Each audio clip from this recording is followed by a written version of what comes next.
सब तो पहला तो मैं बज़्म अंजम रुमानिया नो सब आने वाले सजना बेलियां ते खास प्रोग्राम ते प्रधानगी बादल शाद साहब का दिलों शुक्रिया अदा करना वा कि उन्होंने तशरीफ लिया के साडा मान रखिया ते महफिल विच ते महफिल विच चानन कीता ते जिथों तक अमन ताहर नहीं की गल है। मैं जो भी इस मुंडे को देखा तो मैनू एवं 25-26 सालों का ही लगे, पर मैं जिस वेले यदी किताब बोली तो पता लग्या इन्हें तो पहली किताब बोला लिख छड़ी सी जिसका नाम है ताम मारी दी। तो फिर मैंने समझ आई कि यह मुंडा तो 25-26 सालों को की खिदमत में जुड़ गया है।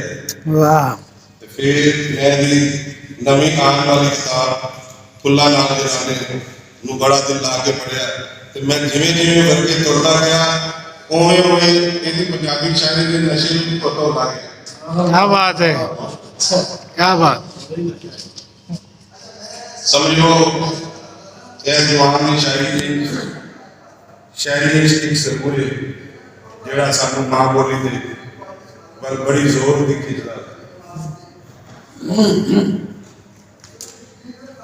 मैं समझना वा शायरी किसी इंसान की नजर तो बगैर बहुत औखी है। एक इंसान जो अपने दिल की गल अपने दिल में बचन वाले नाल करना चाहता है कि वो नहीं होती तो फिर वो गल एक मिसरा एक शेर एक गजल या एक गजल बन जाती है। एवं कहा नहीं उड़ा दे जिस गल्लां वैसे बना के दिल में ही रही ਜਿਹੜੀਆਂ सदरां एक बदल गई तो उन्होंने सदरां ने गजलों का रूप धार के फुल्लां नाल जराने वर्गा पढ़ाता अपना। वाह जी वाह, वाह जी वाह, वाह। तार नहीं उड़ा दे इस शायरी रागे में जो कुछ सदरां तो सब की नजर करना हो सके मुड़ कदी सदा के मिल हो सके मुड़ कदी सदा के मिल हर किसे कोल खुल खुला के मिल। वाह। दिल मेरा इस तरह के आखदा